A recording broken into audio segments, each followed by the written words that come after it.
Oh, wow. Hey. Pura vida, mi gente. What's up? And we're back in the book Jewish Pirates of the Caribbean.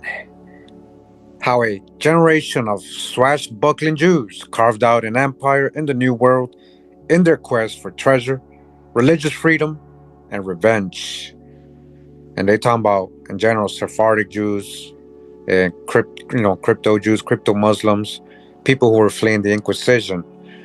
That's what we're talking about here. This is by Edward Kritzler. And I hope you enjoyed yesterday's review of chapter 2. We're going to go ahead and get into chapter 3 today, a little review of that, fair use, educational purposes. So we're on page 49 of this book. We're in chapter 3. It's called The King's Essential Heretics. When the bad news from Jamaica reached Spain, Charles V, all right, the black man Charles V, yeah, swarthy Charles V, the Holy Roman Emperor, yeah, the Lord of half the world, yeah, that one, was not surprised. It seemed that every time he put his crown on in 1534, there were trouble in his kingdom. Even his vaunted title, Holy Roman Emperor, didn't carry the same weight as it had when his grandfather Maximilian wore the crown. So when he read the most of his Jamaican colonists were dead and the rest wanted out, Charles was not unduly grieved. He had seen it coming. So remember, this is when the Spanish were in control of Jamaica before the English, right? In the 19 years that he had been ruling the New World, Jamaica had always been more of a problem than the fairest isle. Columbus thought it to be New Seville of gold was now known simply as New Seville. The anticipated flow of the precious metal turned out to be a trickle, and most of the 60,000 Indians who had greeted Columbus were dead. Aside from a small productive settlement of conversos, right, of crypto Jews and crypto Muslims. On the south coast, the colony was going under. Why remain in Jamaica when neighboring Hispaniola and Cuba offered a regal style of life said to rival that of Spain? Why settle Jamaica when the nearby Maine offered the promise of Aztec and Inca gold? The communique was desperate. Conditions at New Seville had turned out so badly that no citizen had prospered nor kept his health for a day. So remember, this town, New Seville, is in Spain. Seville's where these, a lot of Moors were. That was part of the Moorish Empire too when they were in Spain and Portugal. So you understand why it's called New Seville.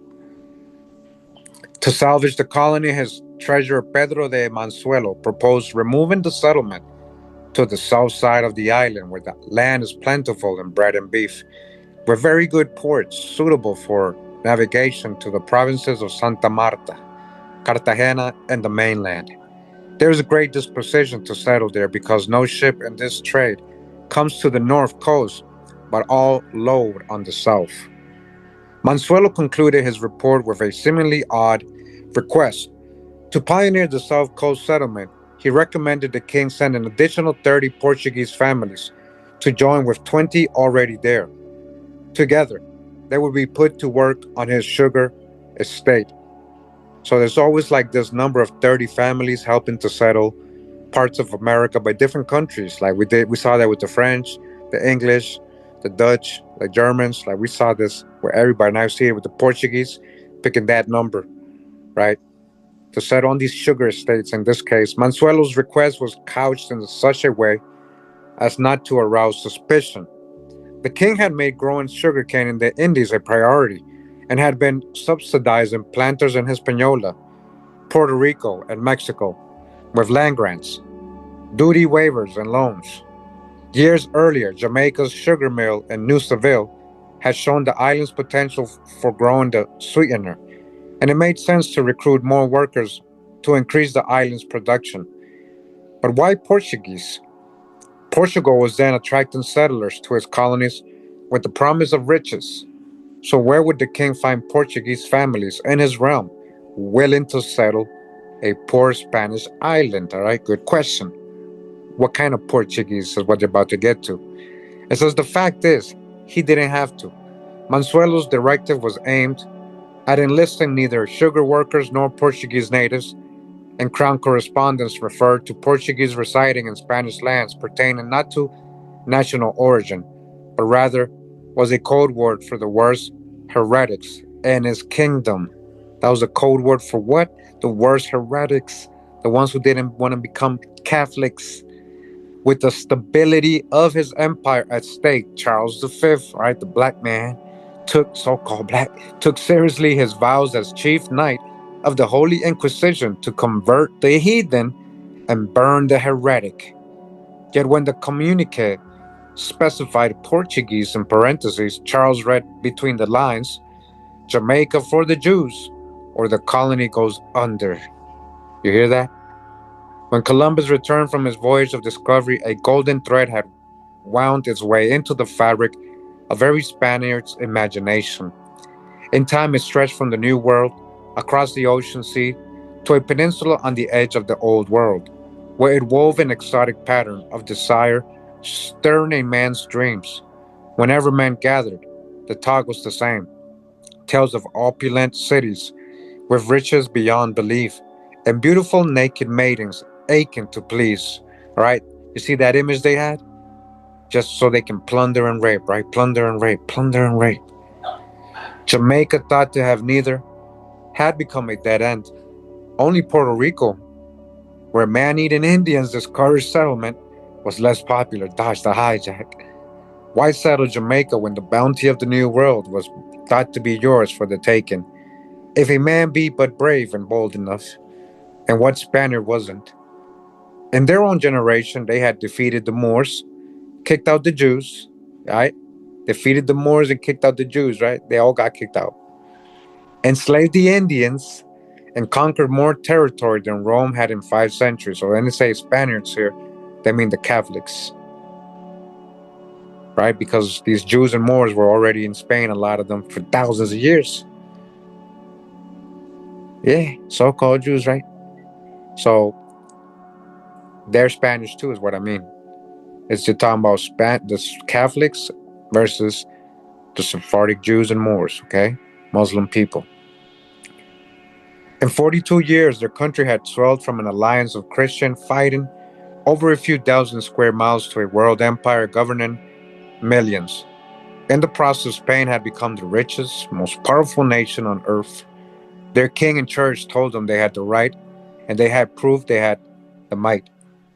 Romance novels of chivalry, the pulp fiction of the day, fired the imagination of conquistadors to seek their own adventures in the New World, their heads filled with fantastic notions, their courage spurred by noble examples of the great heroes of chivalry. They were prepared to undergo every kind of hardship and sacrifice as they penetrated through swamps and jungles into the new continent. And part of that romance and fantastic stories and noble chivalry heroes was one of the ones of Queen Khalifa, right? They're trying to say it was a romance story, but it was a real story. And so they already knew about what was over here waiting for them. So they came. And they imagined all this stuff because they knew it was real. Fortune seekers from every province of Spain filled the taverns of Santo Domingo, the capital of the New World, plotting, conspiring, and gambling on destinies. Most, like Cortez, were soldiers of fortune, a class of Spaniard that had evolved during the Reconquista, the 7 centuries of warfare against the Moors. In a grasp at nobility, they called themselves hidalgos, meaning sons of somebody. But the true somebodies, the grandees, would wait another 50 years before sending their sons to the New World, provided you wore the cross of Jesus. Ha! Your origin didn't matter as long as you pretended to be Christian. Your origin didn't matter. They're talking about the crypto, the secret Muslims, secret Jews. An acrobat and a musician had looted Colombia for gold. A former scribe got the pearls of Venezuela. Listen, a soldier of fortune ruling New Spain, a nation bigger than Europe, was said to be richer than the king himself. And in the summer of 1534, word spread through Spain that a pig farmer turned conquistador had plundered an Indian nation of limitless gold, all right? Who? A pig farmer, man. A swine farmer, man. The hijack of hijacks. Turned conquistador. You guys get it? While Charles was muling the Jamaican communique, in the royal palace, the pig farmer's brother, Hernando Pizarro, look, this is what they were, pig farmers, man, was thrilling court attendees with the tale of how his illiterate brother Francisco, taking a cue from Cortez, had passed himself off as a god. You guys hear that? They're talking about Francisco Pizarro, the one who invaded South America and the Incas. Okay? He made himself a god. He kidnapped the Inca chief, and after accumulating a ransom of 19 tons of gold and silver, had strangled and then burned the heretic. They're talking about Atahualpa, man.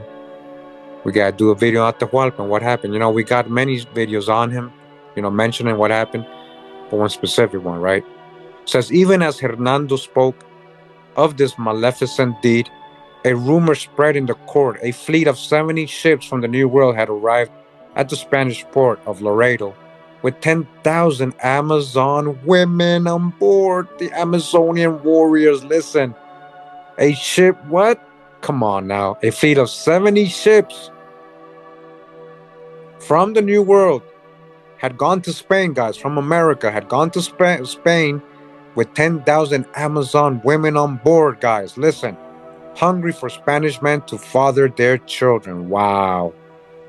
Wow.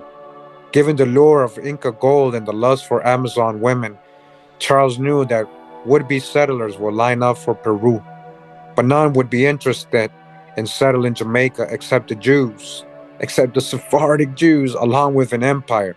Charles had inherited the Inquisition and soon found the threat of being burned alive a handy means to control false conversos, the false cryptos. While tons of New World gold poured into Charles' treasury each year, it leaked out just as fast. And in the summer of 1534, he would need every ounce to defend his borders. His empire was under attack. Jacob Fugger, the German banker who had loaned him 500,000 ducats to bribe the electors to name him Holy Roman Emperors, listen, had died, and the Fuggers refused to advance him any more coin. It was one thing for a pig herder to capture a New World empire and gather its riches. It was quite another to ensure their safe transfer to the crown to fund his extravagances, fill his nobles' pockets, and pay for soldiers to fight his enemies. That's some deep, corrupt mafia shit right there. Wow, man. Holy Roman Emperor Charles V, so called black man. Yeah, it's not about color, man. The New World was his golden goose. If Jews were best suited to care for the golden egg, then he would send them to the New World and get on with more pressing matters of state. King Francis I, right? Holy, and we got him as a black man too. We got the sources. We shown the primary sources saying this was a so-called swarthy, dark-skinned, dark complexion, brown-toned man, Francis I, and the Ottoman Emperor, right? This is Francis Emperor and the Ottoman, Suleiman the Magnificent. His two challengers for world dominance were allied against him. Francis was backing border raids into Italy. Suleiman's cavalry of 100,000 horsemen was camped on the eastern shore of the Danube, rattling their sabers, while in the Mediterranean, the Sultan's naval commander, Barbarossa, right, Redbeard Barbarossa, was on his way to attack Tunis, Charles' last stronghold in North Africa. There was also the enemy within, walking around in a monk's habit, spreading heresy. That summer, 3 German princes rejected the true faith and declared for Martin Luther, who was turning all of Northern Europe into heretics. And again, remember these people, Martin Luther, Karl Marx, all these people had connections with Sephardic ancestry or Jewish ancestry, right? Charles hated Luther and would have smiled to see him roasted by the Inquisition, but he needed the prince's help to defend his empire from the hordes of Suleiman. So he swallowed his anger, abided the heresy, and received their support. The survival of Jamaica in the midst of the Caribbean trading lanes was essential to the security of the treasure ships that passed offshore. carrying the New World's riches back to Spain. If it meant dealing with converted Jews, listen, with cryptos or Sephardic Jews, Moors, to ensure their safety and prevent the strategic colony from becoming a pirate base, so be it. So basically, we've read this before how Charles V and the Holy Roman Emperor, the Catholics, used the Sephardic Jews and Moors to help them colonize and run business and run the ports, settle in, set up shop. And then they came in later and took all that. That's a whole other thing. So in 1522, it says three treasure laden ships dispatched to him from Mexico by Cortez had been captured and diverted to France by an Italian pirate, better known today for the bridge bearing his name as the discoverer of New York harbor, Verrazano. All right, he was a pirate, Verrazano. All right, we all know him, what he said about the Eastern Indians, that they were dark, unlike in Ethiopian, just like in Ethiopian people, they look like Ethiopians. That's what he said of the Eastern woodland people. The Aztec plunder the Italian delivered to the royal court in Paris included a half-ton of gold, 682 pounds of pearls, jewel boxes encrusted with topaz, mirrors of polished obsidian, an emerald as large as a man's fist, three live jaguars, and even greater value, the sea charts of the captured Spanish pilots. When Charles demanded that Francis return the loot, the French king spoke for Europe's other rulers when he mockingly told him, "The sun shines on me just the same as on you, and I would like to see the clause in Adam's will that bars me from my share of the riches of the New World."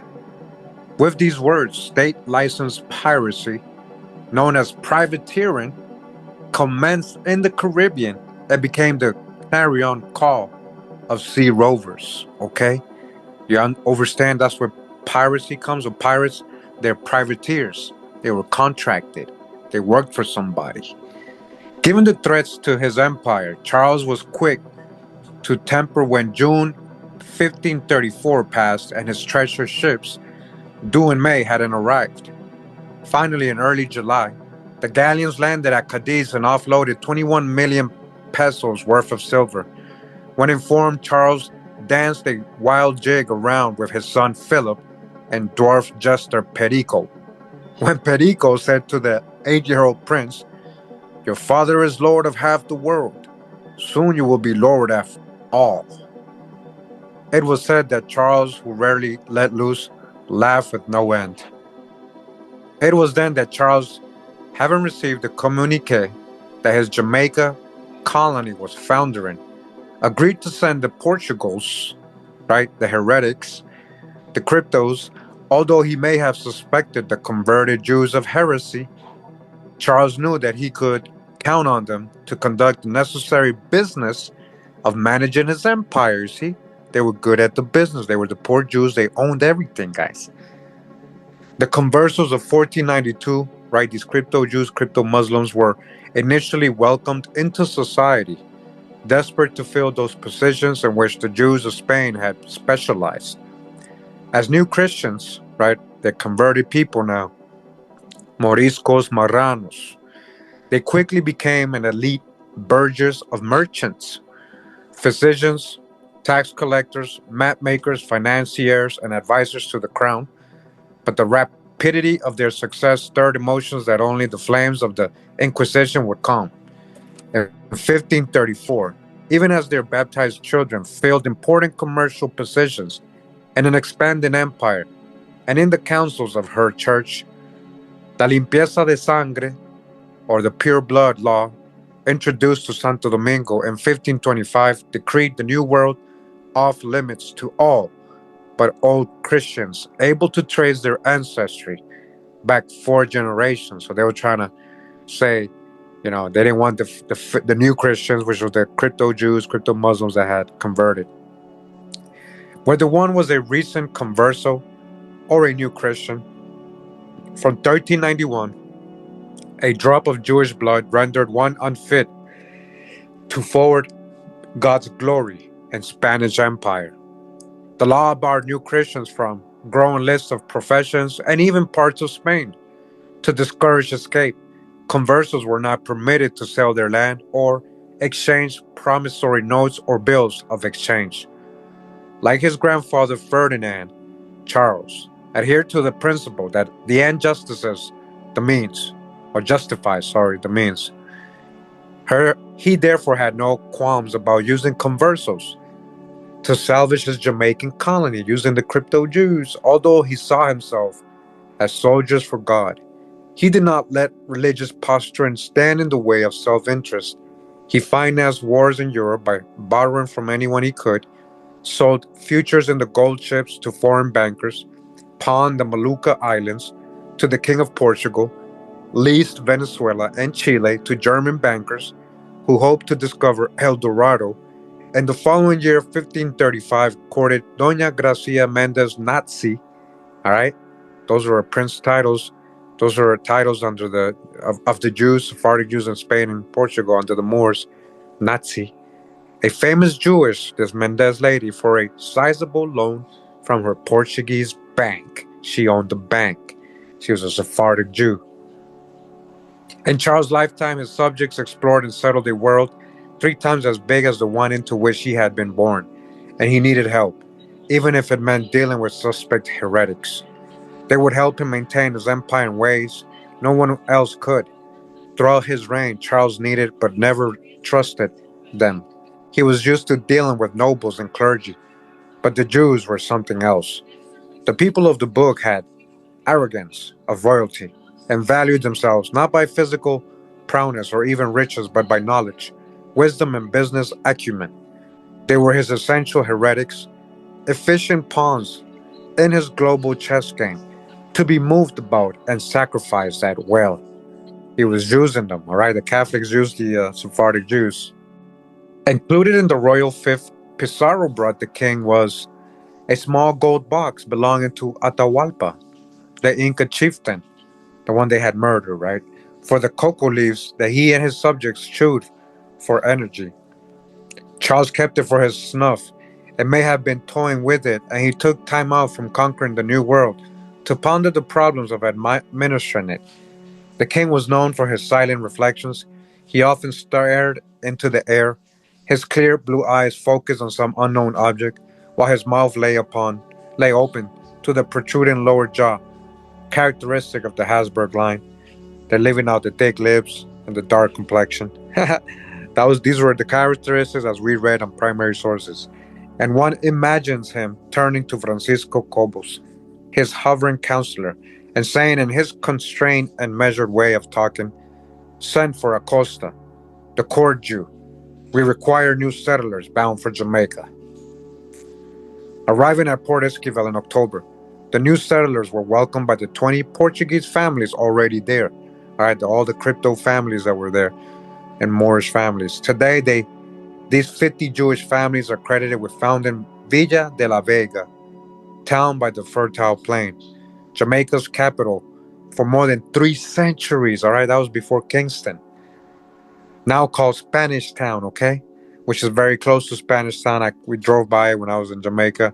I got to see how close certain places that I heard of Jamaica, how close they were to each other.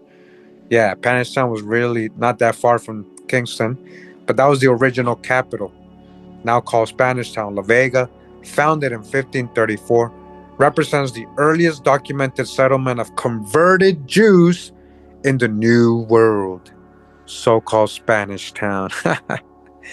Yeah, you see, the whole history, man. There's a lot of this in Jamaica too, and all over a lot of the islands, but in Jamaica especially, yeah. A lot of this heritage is still there with the people, the Jamaicans, and out of many, one people. Remember, includes many different types of people. Charles turned his attention next to the heathens at his door. Sultan Suleiman's army, having overrun Persia and occupied Hungary, was on the move, and in the Mediterranean, Barbarossa's armada of 84 ships had embarked from Constantinople to sweep Spanish power from the sea. The Sultan's naval commander, Khair ed-Din, known to Christians as Barbarossa or Red Beard, all right, that was his real name, Khair ed-Din. You see, he was a Muslim, so-called Moor. For his flaming red beard was a terror in the Mediterranean, even before he joined with Suleiman.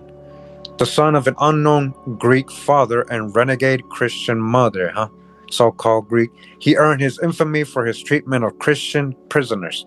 He turned the men he tortured the men while keeping the most comely women for his harem. The Sultan, having no navy, had left the sea's defense to Barbarossa, an ex-Iberian Moors, okay, who had crossed over to North Africa, Iberian. They're from Spain and Portugal. They went into Africa, not the other way around, right? After their defeat at Granada, and were joined by a second wave in 1525 when Charles ordered all who remained to convert to Christianity. So that included Moors. This is what I've been trying to tell you, not just Jews. Made furious by their forced exile, they made up the bulk of Barbarossa's crew. Who? Ex-Moors. This is what I'm saying. These are your pirates, guys. Sephardic Jews and Moors. All right, they were furious, so they wanted to get back at the Catholics or Charles V. So Barbarossa himself claimed to have ferried over 70,000 mudejares, Spanish Moors, all right, who stayed faithful to Islam. Spanish Moors, okay? Returning to a region whence their ancestors came, they were welcomed by the region's Turkish overlords who also followed the ways of Muhammad. The North Africa shore, known as the Barbary Coast, was likewise familiar to Iberian Jews, right? Sephardic Jews whose forebears had settled there in the first century after Rome's legions conquered Jerusalem and dispersed upward of 50,000 Jews to Spain and ports around the Mediterranean. The displaced citizens of Judea took to the sea, becoming the region's major ship owners, merchants, and traders. All right, so there's a lot of context to understand behind all this and where they're really, when they're saying they're invading Jerusalem. Yeah, we know where exactly the true Holy Land. And yeah, a lot of these people are these so-called Phoenicians or people landing here. Remember the whole story about who the so-called Greeks are, who are the Celts, and all these people are related to the tribes of Israel and other Semitic people and all that we've gone over. So it's like missing a lot of context. But yeah, eventually you get some element that becomes so-called Sephardic Jew. Yeah, with the Moors and everything. They were together for hundreds of years. All right. So continuing, it says 1,500 years later, when the Sephardic exiles arrived in North Africa, right? Arrived, they were coming from Spain and Portugal. They were co-signed special quarters by their Muslim hosts. Together, all right, again, together, the two exiled immigrant groups forced a formidable force together. This is what I know this book says. It's mainly talking about Jews, but there's a lot of Moors in there too, guys. So-called Muslim Moors, where we're talking about people who believed in Islam, and then the other one's Judaism, right? Or Judaic faith. Positioned to wreak vengeance on those who labeled them infidels and heretics, they partnered in the region's most profitable industry, piracy. So these are your pirates. This is the origin, guys. This is what they don't explain to people. So Sephardic merchants, and I always say, who's your merchants? We've already broken this down. These are your merchants. These are your original merchants. When you're here in colonial times, oh, this guy, something, John William, whatever, he's a merchant. You got to really think. So what is his background really? So Sephardic merchants financed the Moors' devastating raids on the coastal towns of Spain and Italy and shared the booty. All right? They funding all this stuff, spices from the east and Christian slaves from Europe. Slaves from where? Body bag for the illusion. Shout out to Drop, man. He said, slaves from Europe, not Africa. Slaves from Europe, not Africa. Setting forth in swift, multi-oared galleys from Algiers and other seaside bases, the Barbary pirates known as corsairs sacked and burned villages and carried off men, women, and children.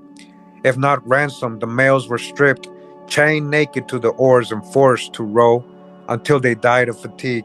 The women were sent to harems and the children were raised as Muslims. That July, Pope Clement, a Florentine Medici, Pope Clement was a Medici. These people of color, historically known to be people of color, the Medicis, more concerned with his family's interests than supporting Charles' religious bent, delivered a blow against the defender of the true faith when, on his deathbed, he pardoned conversos for past offenses. This did not sit well with Charles. He and the Pope had gotten along only when mutual self interest demanded. Now that it did not, Clement's decision to free up those masters of commerce threatened to turn the Mediterranean and matters of trade into a Jewish sea. If they were unchecked, Charles would be forced to deal with that deceitful race. Under the Sultan's suzerainty, the Jews had turned Turkey's Constantinople and Greece's Salonika into the sea's richest ports, and via links with their brethren around the Mediterranean had developed new, lucrative trade routes to the east. Although incensed by the prospect, Charles withheld action, figuring that, with Clement dying, he could throw his support to a new pope who would reverse the pardon. But a month later, he received devastating news he could not abide. A Jewish pirate had conquered Tunis, his last stronghold in North Africa. Who conquered Tunis in Africa? A Jewish pirate, Sephardic Jew. We continue, it says here, Sinan, the famous Jewish pirate. While Barbarossa's name was feared throughout Christendom, he was not really a naval commander or even much of a sailor. Instead, he occupied himself with building his navy and plotting its moves, and left most of the sea battles to his favorite captain, Sinan, a Jewish refugee from Spain, okay? A Jewish refugee from Spain via Turkey. Talking about Sephardic Jew, talking about people of color, guys.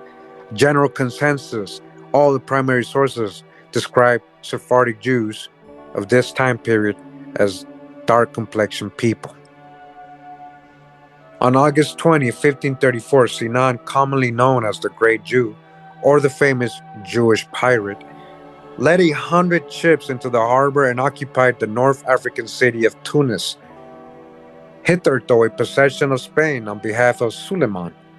The strategic port was situated across the Sicily astride a narrow strait linking the eastern and western Mediterranean basins. Suleiman, who ruled the Black Sea, the Red Sea, and the eastern Mediterranean, had established a presence in the western basin when Barbarossa conquered Algiers in 1529. Now, with the crescent flag flying over Tunis, he held dominion over the entire Mediterranean. No longer could Charles' ships venture safely beyond home waters. Instead, the Mediterranean had become an alien sea dominated by Muslim corsairs and Jewish merchants. Who's your merchants? Charles' first reaction? Remember, Charles is a so-called black man too. Charles' first reaction showed that his religious fealty took a back seat to real politics, not without some holy guilt. He dispatched an agent to Tunis to offer Barbarossa the lordship of North Africa to come over to his side. Failing that, he instructed that the agent was to poison or cut the pirate's throat in the evening, when he was known to be in his cups. But evening never came, punctuating his rejection of Charles' offer with a swing of his curved scimitar. Barbarossa decapitated the agent while he took his head off. Charles saw that the mission's failure as divinely ordained. Over the next year, obsessed with the idea of a crusade to reconquer Tunis, he secretly assembled an armada of 400 ships and an army of 30,000 from all parts of his empire. He himself would lead the host of Christendom to strike a decisive blow against the infidel. Tunis would be his holy crusade to show the world he was his righteous ruler. On June 10, 1535, as the imperial fleet was about to embark, Charles addressed the assembled nobles. Unfurling a banner of the crucified Christ, he pointed to the saviors, claiming, "He is your captain general. I am but his standard bearer." 5 days later, the fleet anchored at the entrance to the captured ports. Having known as Charles' intentions, Barbarossa likewise preached the holy war and recruited several thousand muha- muhadins, mujahidins, Muslim warriors to battle the Crusaders. With spies keeping him current, Barbarossa fortified the fort at the entrance to the port named La Goleta, the throat, because they held Tunis by the throat. Barbarossa had assigned its defense to Sinan and 5,000 of his best men. On June 15, 1535, the cannons of 70 ships bombarded the fort's twin towers. For 24 days, Sinan and the defenders held out. Three times Sinan sallied forth to engage the attackers, but the odds were overwhelming, and his sorties were repulsed.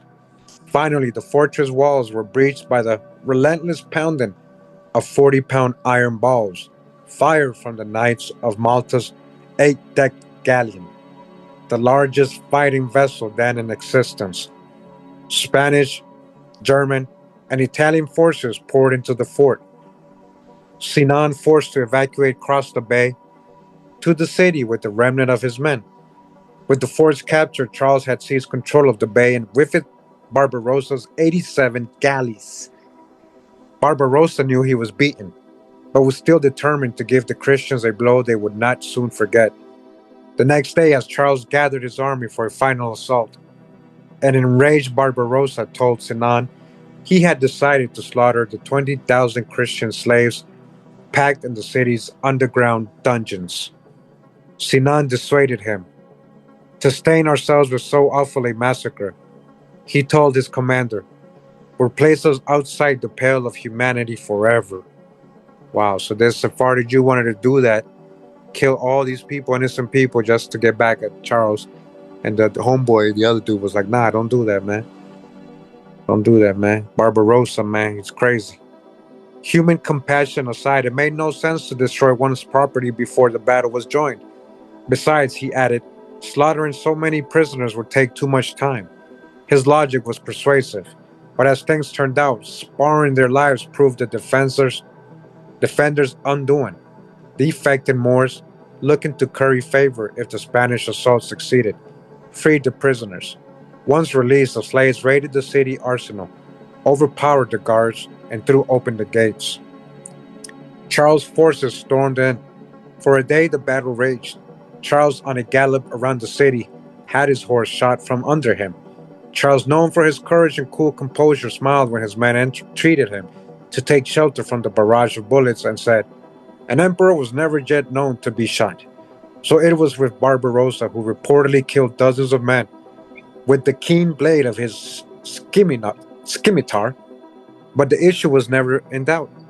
Sensing that all was lost, Sinan and Barbarossa mounted their camels and with 4,000 men escaped to the desert to fight another day. On July 21st, Charles' victorious army swept through the city for 3 days. His righteous crusaders looted Tunis and massacred its citizens. An estimated 70,000 people were killed and 40,000 taken captive. The carnage was called the worst of the century by Catholic chroniclers, who wrote of the shameful affair, for the victims were not Barbarossa's men, but the innocent people of Tunis. Damn, that's messed up. Who a year before had been the Christians' allies. Now let's say that's like all more on more war, meaning all black on black crime right there, right? Only when the Crusaders and freed Christian slaves began killing one another in a fight over the spoils did the assault end. Jews were not exempted from this bloodshed of murder and looting. As one noted, the Jews had no savior on the day of the Lord's wrath. Those not smitten with the edge of the sword, when the uncircumcised came to the city, were taken captive and held for ransom, while those who escaped into the desert were left destitute. When the Muslims plundered everything they brought with them. To memorialize his victory, Charles had brought along a poet and historian to record his victory, and a court painter whose mural of Sinan's force unsuccessfully counterattacking was made into a tapestry that hangs today in Vienna Museum. On their return home, The 20,000 rescued Christians sang their emperor's praise, hailing him as the knight tyrant who had vanquished the scourge of Christendom. His reputation as defender of the faith was enhanced when the new pope approved his demand that an inquisition commence in Portugal. Charles had been pushing for this, though not for any sanctimonious religious reason. Rather, the conversos in Portugal had accumulated wealth that Spanish conversos had transferred to them for safekeeping, thereby bleeding Spain's riches. To rein in the conversos' power, he called on Portugal's King John to threaten them with the holy fire. The concerted action of the two monarchs brought about a further exodus of conversos from both nations, of crypto Jews and crypto Muslims, Moors, right? Exodus of these people. King John went along with Charles. This is also another so called black man. King John is the one in the portrait we showed the knights, I forget the name of the picture, but it's a painting in Lisbon, Portugal, and it's showing a knight, a black knight on a horse. That's King John, Knight of Santiago, right? So all swarthy people, these people as well, but did so reluctantly. Though the two were close, John's sister Isabella was happily wed to Charles, Portugal's king, could ill afford to bar these talented people from his empire. He sought their advice for most endeavors, and he undertook, moreover, he was heavily in debt. Conversos had loaned him 500,000 ducats, and he knew they were good for more. Just as Spain's new Christians rose to influential positions, denied them as Jews, so too had Portugal's Jews. So now, because they're new Christians, they're getting better treatment, better jobs, more part of society, right? They gotta fake the funk, or just gotta really just fake their own people and really fully convert, let go of their heritage, right? So from the time they were forcibly converted in 1497, as new Christians, they had married into the best families and filled the highest offices of state. Portugal's nearly 100,000 conversos represented 10% of King John's citizenry. Despite their elevated status, the general populace did not trust them. Having rejected conversion in Spain, it was not likely that a forced baptism had truly altered their beliefs. From infidels outside the church, they were now seen as heretics within. By the mid 1530s, Charles had come around to the view that while many Spanish conversos only pretended to be Christian, all right, these crypto Jews, crypto Muslims, they pretended to be Christian, they were neither numerous nor powerful enough to threaten him. He appreciated their ability to stimulate commerce and thereby increase the cash flow to his treasury, which by March 1536 was nearly empty. His advisor Corbus cautioned him that he was on the verge of bankruptcy. Thus, in line with his laissez-faire attitude to their presence, both in Jamaica and elsewhere in the New World, he directed the magistrates of Antwerp, Northern Europe's trading capital, to grant Spanish conversos full settlement rights and solve the problem of Jamaica by giving the island away. To who? Listen, to the conversos, crypto Jews, crypto Moors.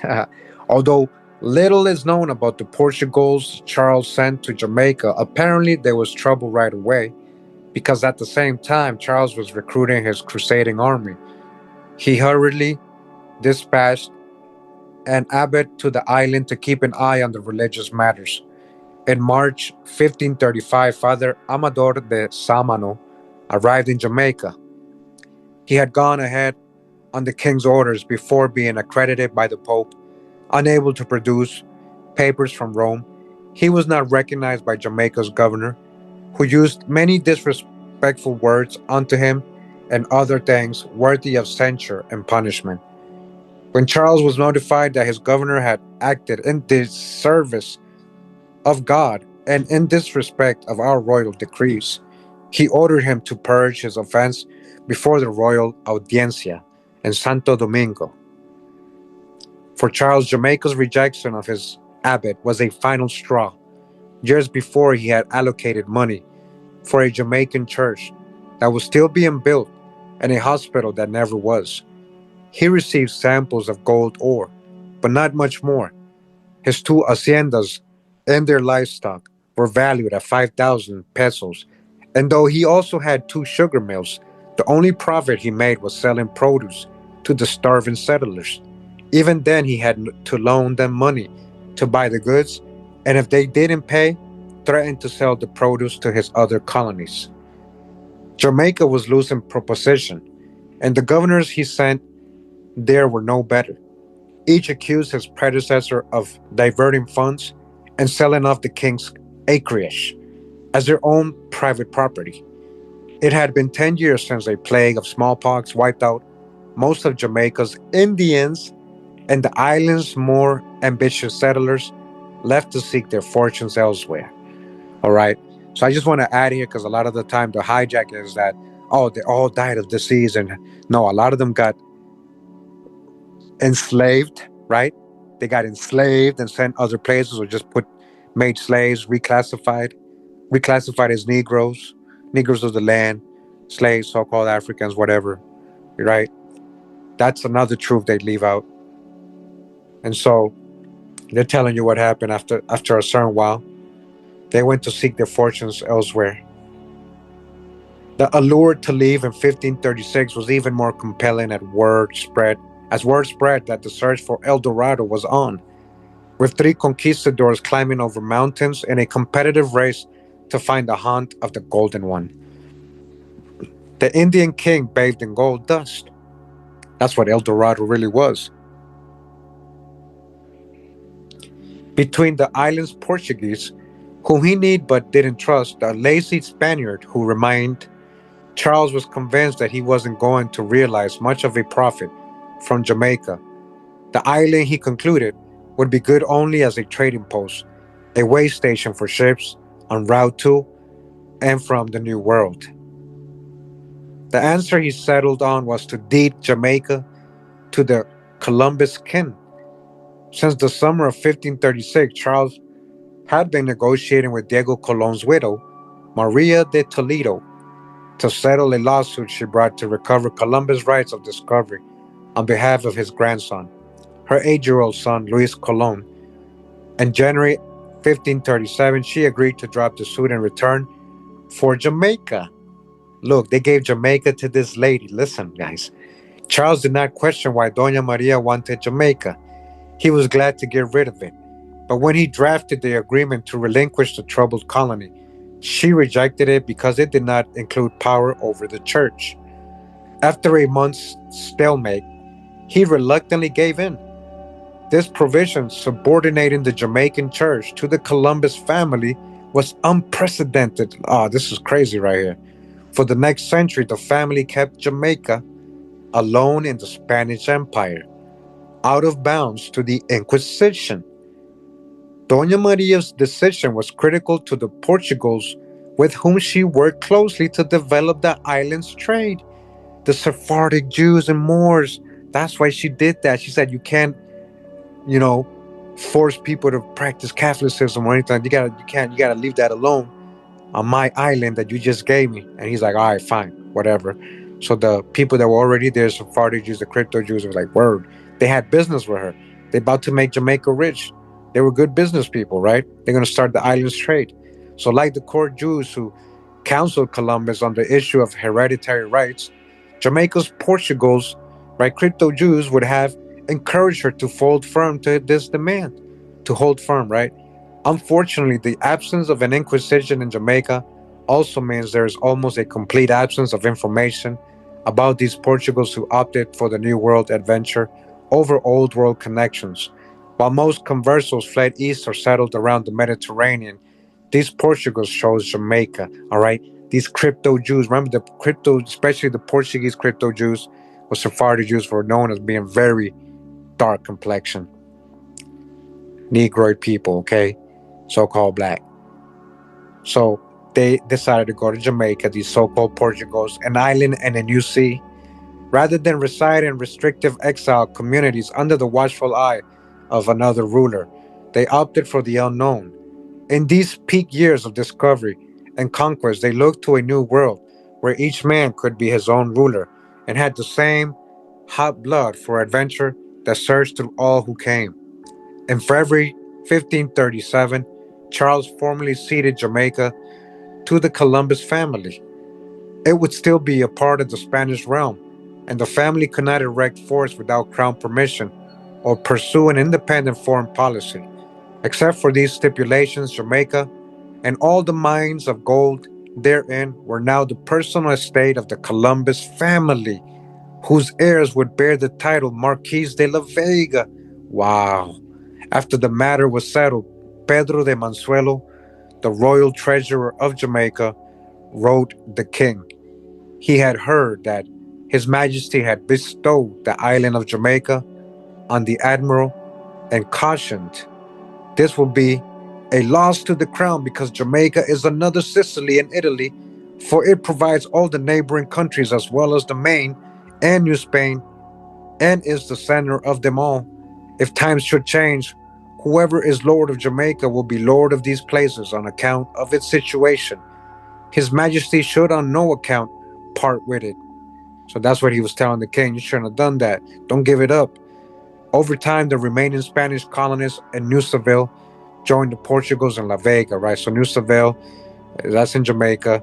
La Vega is Spanish town, right? So they're coming together, all these crypto Jews, all these Sephardic Moorish people. However, with ownership vested in the discoverer's family, few Spaniards were interested in settling what came to be called Columbus Island. Those already there were mostly ranchers, raising horses, cattle, and pigs.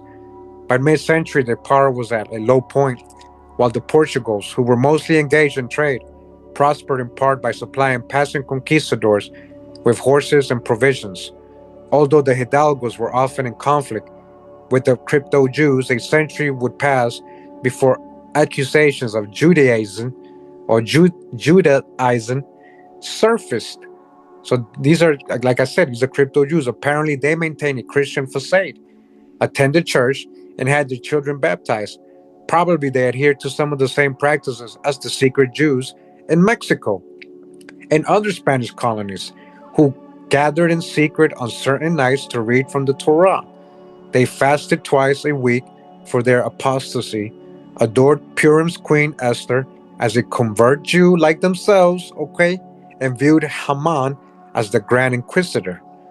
Meanwhile, back in the Mediterranean, Charles' nemesis Sinan, who never hid behind a Christian mask, continued the marauding that would seal Suleiman's power in the eastern Mediterranean.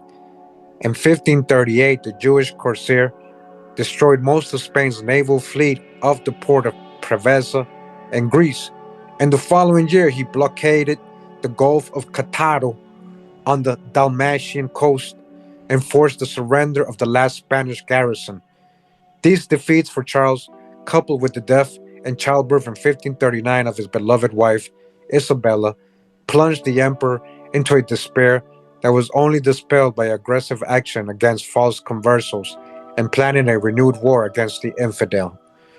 Charles' motive when he allowed Spain's conversos to settle in Antwerp in 1536 was purely mercenary. What they believed didn't concern him. But this attitude changed when King John followed suit, and soon Portugal's conversos, right, crypto Jews, were outperforming those from Spain in the burgeoning East Indian spice trade, netting Portugal's kings nearly 1 million ducats a year. Accordingly, Charles reversed the policy, knowing that Portugal Jews, right, the crypto Jews of Portugal, Sephardic Jews, having been forcibly converted, were more likely to Judaize. In 1540, he ordered Antwerp's bailiff to proceed with utmost severity against suspected conversos or suspect conversos, all right? He was after them. He was after them in Antwerp. They were settling there. They had settled there, right? Charles next turned his attention to capturing Algiers, the Ottoman outpost closest to Spain, as he had taken Tunis, so he would conquer the Sultan's primary stronghold in his sector of the Mediterranean. In the fall of 1541, Charles advanced on Algiers with a force of 50 warships, 200 support vessels, and an army of nearly 20,000. As the port was lightly defended by a garrison of 4,000 men, he had good reason to be confident. But on the night of October 23rd, as his army was disembarking on a beach near Algiers, thunderous black clouds out of the northeast darkened the land in sight and burst upon them. For 3 days, an unseasoned storm and gale force winds racked the invaders. 14 warships were dashed against the rocks and 100 transport vessels destroyed, with the loss of 8,000 men. Wow, that sounds like that sounds like supernatural, right? Those who made it ashore were stuck in a muddy quagmire. At the end of the tempest, Moorish horsemen charged down from the hills, their swords flaying the imperial troops. Charles, soaked to the skin, with sword in hand, tried to rally his men, but considering the situation, ordered his army to re-embark. When the fleet regrouped 15 miles down the coast, the conqueror of Mexico, Hernando Cortez, whom Charles had invited along, advised a counterattack. But the emperor, his troops dispirited, exhausted, and ill equipped, reluctantly ended the expedition, blaming its failure on the weather. During the invasion, the 2,000 Jews of Algiers, knowing the fate that had befallen their brethren in Tunis, lived in great fear.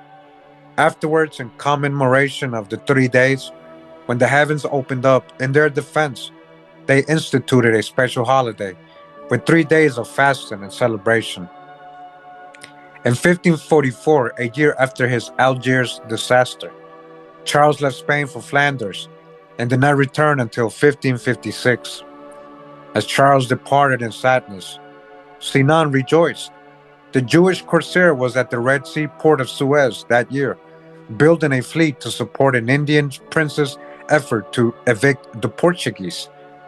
When he got word that Barbarossa had rescued Sinan's kidnapped son, 5 years before the boy had been taken by imperial forces on his way to rejoin his father. After Sinan's latest victory, he was eventually delivered to the Lord of Elba, who baptized the child and raised him at court. Several times Barbarossa tried to ransom the boy without success. Finally, in 1544, when sailing near Elba, he sent an envoy to bargain for the Jews' return, only to be told that the ruler's religious scruples forbade him to surrender a baptized Christian to an infidel. A furious Barbarossa landed his men, sacked the town of Piombino, and blew up the fort. At this point, the Lord of Elba agreed to surrender his boy favorite. Wow, what does that mean? In 1551, after a stint as governor of Algiers, Sinan, now Kaptan Pasha, commander of the Turkish Navy, captured Tripoli. Occupying the port, he imprisoned the Knights of Malta. All right, who he imprisoned there? The Knights of Malta, Freemasons out who had moved there from their island after first hauling them back to Constantinople and parading them in chains before the Sultan. Sinan, gracious in victory in contrast to Charles' crusaders at Tunis, set humbled knights. In May 1553, in his final recorded action, Sinan sailed down the Dardanelles from Gallipoli with 150 ships, including 20 French galleys, and ravaged the coastal districts of southern Italy and Sicily. Before returning to Constantinople, he landed on Corsica at the behest of the King of France and expelled the Genoese. That is the last we hear of the famous Jewish pirate, noted for his humane treatment of prisoners and his magical powers. His untutored crew bragged that he needed no more than a crossbow to find the height of the stars to determine their position at sea. In truth, his crossbow was a Jacob's staff, an early form of sextant. Charles' final years were not as fortunate. In 1556, the pressures of the job drove him to abdicate in favor of his son Philip II, give half his empire to his brother Ferdinand, and retire to a monastery.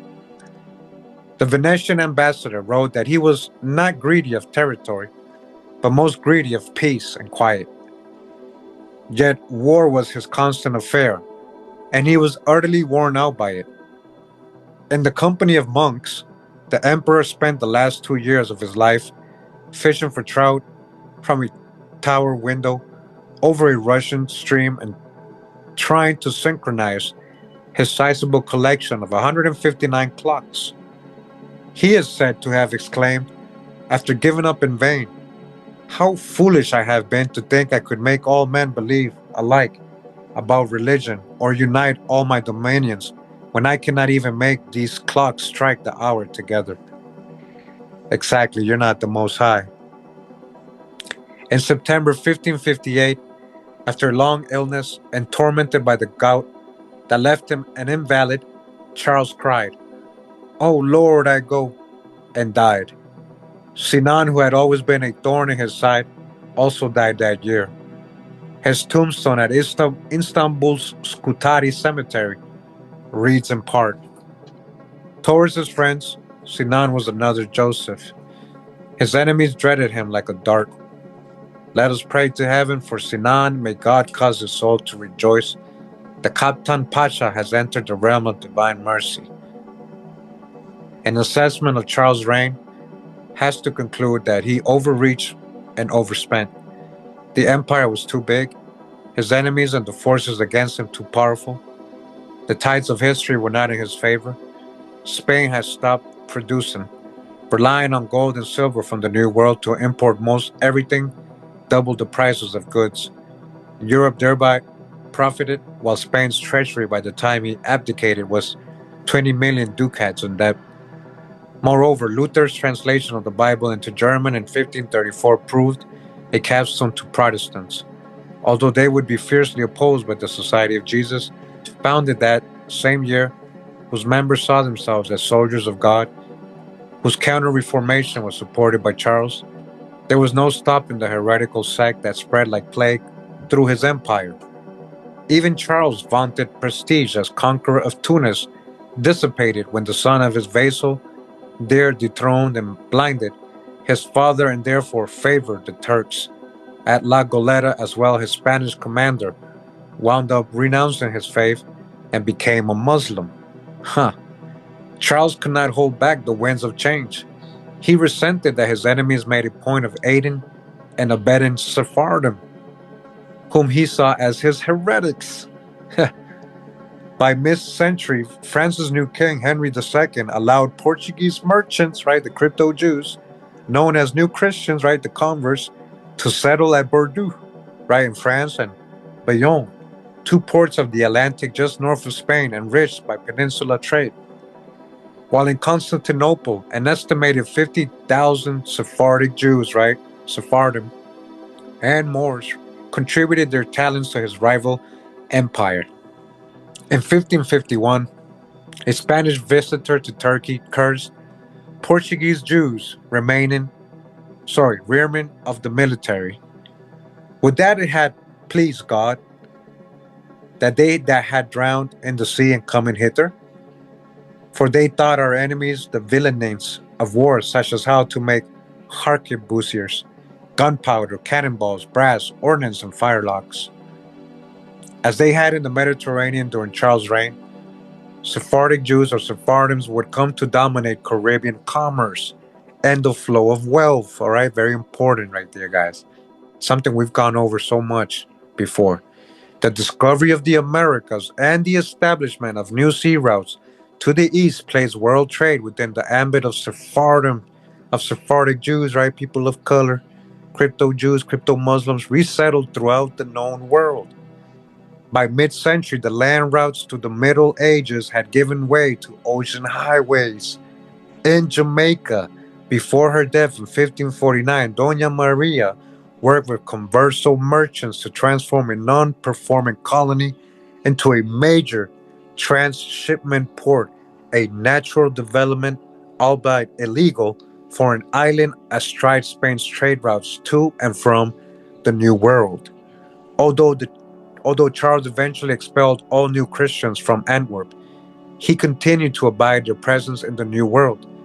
His son Philip II likewise found it in his fiscal interest to turn a blind eye to converso merchants and administrators and knowingly licensed new Christians, right, crypto Jews, to serve there as crown treasurers, notaries, and judges, as long as they genuflected to Jesus. No one questioned their faith. However, once they had established the lucrative commercial routes that directed all trade through Seville and Lisbon, they were expendable. When their presence was no longer needed, all Catholic purebloods wanted in. I told you guys earlier, they helped them set up shop and then they used them and then they got rid of them. So here comes the so called purebloods. Their means was the Inquisition. The union of Spain and Portugal in 1580 brought with a resurgence of Inquisition activity. In the last decade of the 16th century, as the Holy Terror descended on the New World, covert Jews began to look to Europe's other powers to provide a haven outside the reach of the Grand Inquisitor. They would find one in the Low Countries on Europe's northeast coast, in a corner of the empire, battling for liberty and revolt from Spain. All right, and that is the end of this chapter. I hope you guys enjoyed the reading. I just wanted to read these full chapters just to have full context because it's about to get into really good info. It's trying to let you know, the years before piracy became so big, like who are these pirates? What happened? What made them become pirates? And this is the context and the story people don't understand. And this is why I always try to explain to people that, we think of it as just countries or versus countries, but we're talking about religious beliefs. We're talking about Catholics versus these crypto Jews, crypto Moors, Muslim people, you know, who a lot of them became Huguenots, Protestants, New Christians, all kinds of different sects. Even fake Catholics. That's why they were crypto or secret Jews or secret Muslims, Mariscos, Marranos, conversos, New Christians. All right. So I hope you enjoyed the reading for today. Thank you for sticking around all the way to the end. All right, we're going to definitely come back. It's going to get really good the next couple of chapters. As it says here, chapter 4, Samuel Palachi, the pirate rabbi. We're going to read a little bit about him on the next, see what we get. Again, this is the book, The Jewish Pirates of the Caribbean.